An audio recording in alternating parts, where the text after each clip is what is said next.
everybody, welcome to our first video. This is on Unit 1, which covers our unit circle. So we're going to look at two different ways of developing all of the angles throughout our unit circle regarding our 30, 60, and 45 degree angles and all of the angles that fall on our axes. Let's go ahead and get started using triangles. The triangles that we're going to use are our 30, 60, 90, and our 45 degree triangles that we learned in our geometry class.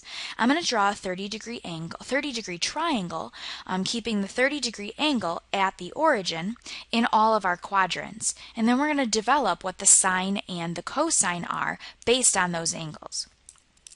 So the first triangle I'm drawing has the 30 degree angle at the origin.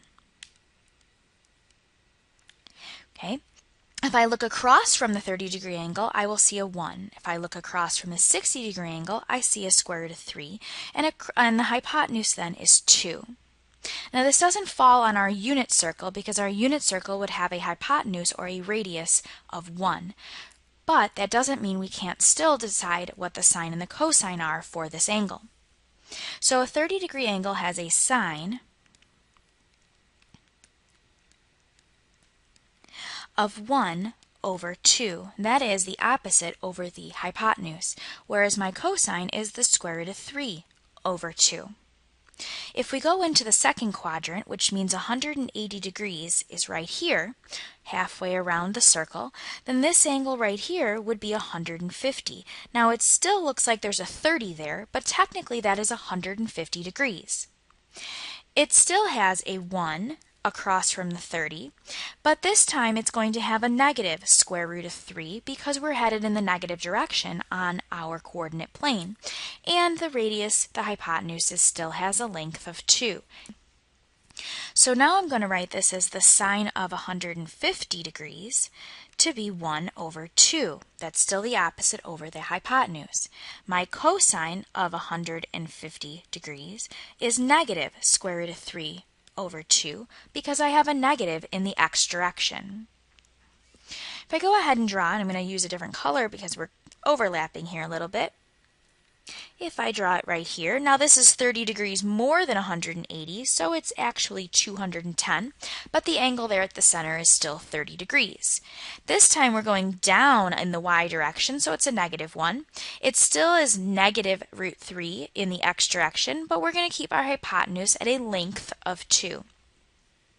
This gives me the sine of 210 degrees. It is 210 because we've added 30.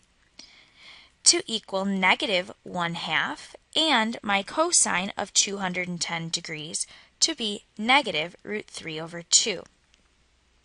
Lastly, we're over into the fourth quadrant with a 30 degree angle. Oops, that's quite big for a 30 degree angle.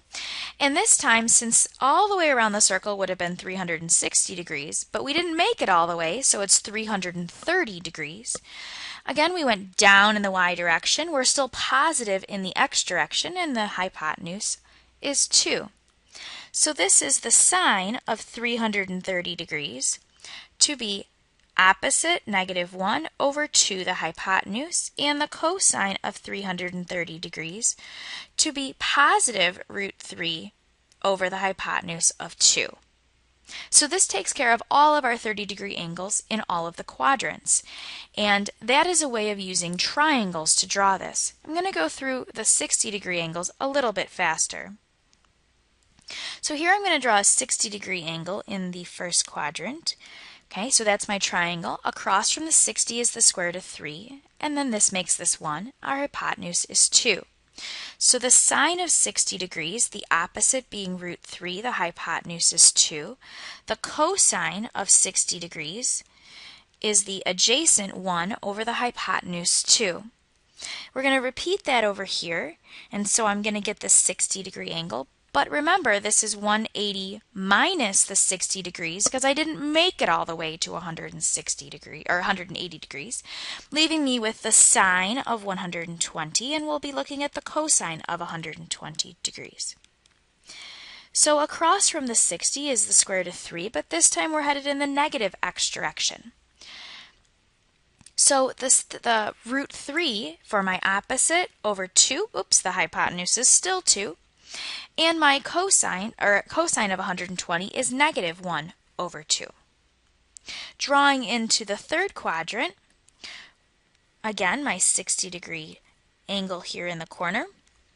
At the origin, the opposite is negative root 3 because we went down in the y direction. My x is still negative and my hypotenuse will always be positive. So the sine of 240, why 240? Because I'm adding 60 degrees beyond the 180. This leaves me with the opposite, negative root 3, over 2 the hypotenuse, and the cosine of 240 to be adjacent 1/2, or a negative 1 over 2 the hypotenuse. And the last one here in the fourth quadrant is 60 degrees shy of 360, so it's 300 degrees. The sine of 300 and the cosine of 300. Across from the 60 is negative root 3 because it is in the negative y direction, positive x direction, and a positive hypotenuse. So my sine here is the opposite, negative root 3 over the hypotenuse 2, and my adjacent over the hypotenuse is 1/2 for the cosine. So that takes care of all of our 60-degree angles in all of the quadrants. Lastly, we have our 45-degree triangles. So I draw a 45-degree triangle, keeping the 45-degree angle here at the origin. Now our 45-degree triangle had two sides that are identical because it is an isosceles right triangle. So both of those are 1, leaving our hypotenuse to be the square root of 2. All right, our sine of 45 degrees is going to be 1 over the square root of 2.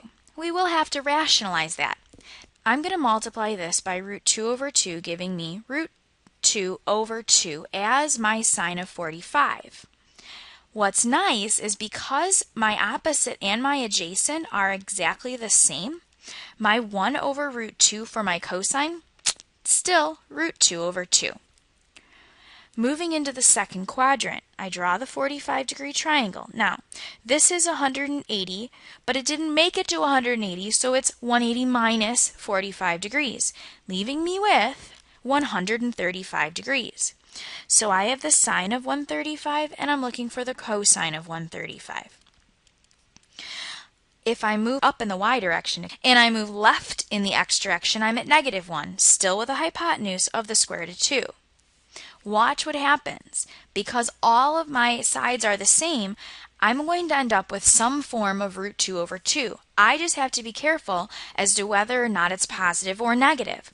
So here my sine is the opposite, so that's going to be positive, and my cosine is the adjacent, that one's going to be negative root 2 over 2. So I've done the rationalizing ahead of time because I know it's always going to be root 2 over 2 based on the sides being the same length. Let's move into the third quadrant. So here we are in the third quadrant, so I'm going to take and add 45 degrees, so that's going to come out to be 225 degrees.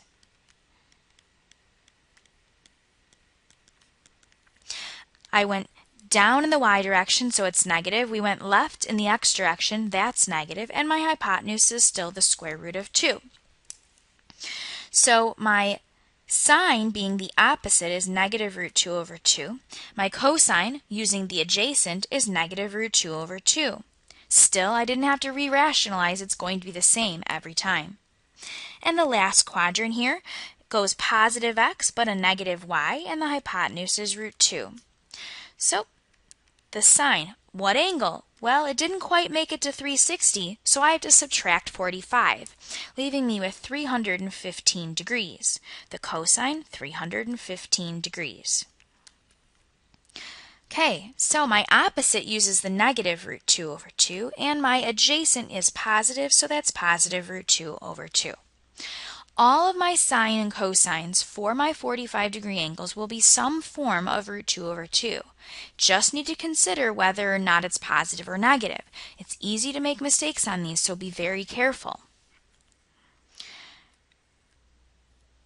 For the next approach to the unit circle, we're going to have a radius of 1 as we move throughout everything. So my hypotenuse is going to be 1. The reason we use a radius of 1 and call this the unit circle is because if we notice, our sine and our cosine are ratios of a side over the hypotenuse. If my hypotenuse is 1, then I only have to consider the side length because I'd be dividing by 1 for the sine, SOHCAHTOA, opposite over hypotenuse, or the cosine adjacent over the hypotenuse. If my hypotenuse is 1, then all that matters is my opposite or my adjacent. I'm going to draw our 30-degree angle that we used on the last slides. If I have a 1 root 3 and a 2, and I were to divide everything by 2 because I want a radius of 1, dividing all of my sides by 2 gives me a radius of 1, a 1/2, and a root 3 over 2. So that is the first triangle that we're going to draw. So I will have an x value is the square root of 3 over 2, and my y value of this ordered pair is 1/2. That means that the length of that we moved out this side is root 3 over 2, and vertically we moved 1/2. This gives me a radius of 1. If I'm talking about the distance up, the vertical distance, it's 1/2 divided by 1. That's our sine. If we talk about the distance horizontally, it's root 3 over 2. Divided by 1 is root 3 over 2. That's our cosine. So the next triangle we have is a 45-degree triangle. Our 45-degree triangle from the previous page had 1, 1, and the square root of 2. If I divide all sides by the square root of 2 in order to get a radius of 1, and then we rationalize, that means that our horizontal distance is root 2 over 2, and our vertical distance is root 2 over 2, with a radius of 1 for our unit circle. So this ordered pair is root 2 over 2, comma, root 2 over 2. Again, that comes from the horizontal distance and the vertical distance with a radius of 1.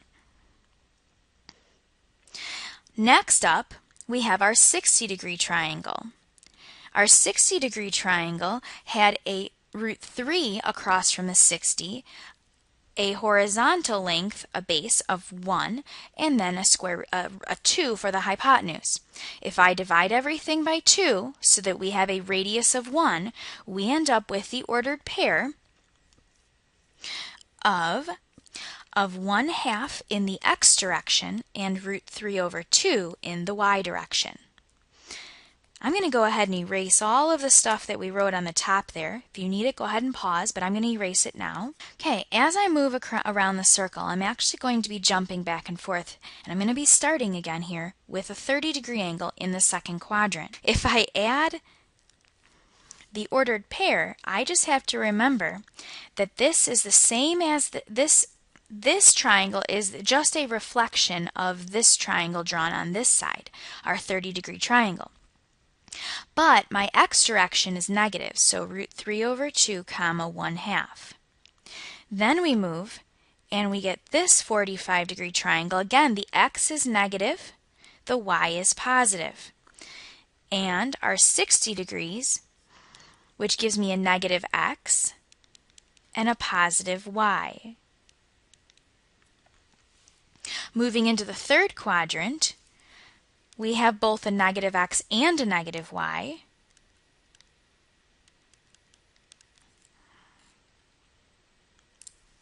For the 45 in the third quadrant, a negative x and a negative y. And for our 60 in the third quadrant, a negative x and a negative y. So you'll notice as we do this that all of my x's match, with the exception of being positive or negative, for the 30-degree angles in those three quadrants. The same will occur as we draw our 30-degree triangle in the fourth quadrant. My x is positive, my y is negative. my 45. My x is positive, my y is negative. And lastly, my 60-degree angle, my x is positive, my y is negative. So here we have the unit circle. If you look, it does form a circle. Okay, so let's find a couple other patterns as we look at this. For all of the angles drawn from a 30-degree triangle, my x value is root 3 over 2. It's positive or negative depending on what quadrant it's drawn in. All of my y values for that 30-degree triangle is 1/2. That makes the x value a longer length.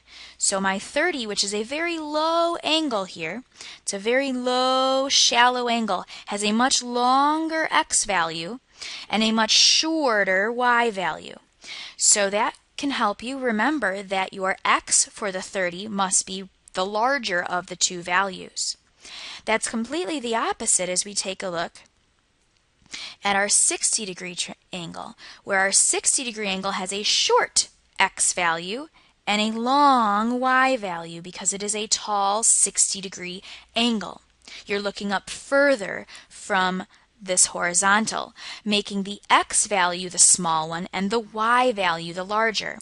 So where does this come into play for sine and cosine? Well, the sine is our opposite, which makes that the y value.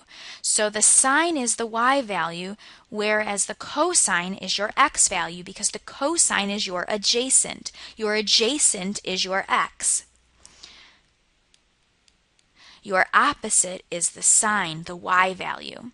So adjacent and opposite are also written alphabetically. Cosine and sine are written alphabetically. X and y are written alphabetically. Just some nice hints for you to start to remember what these values are. As you move around the circle, you do have to keep in mind whether or not the values are positive or negative.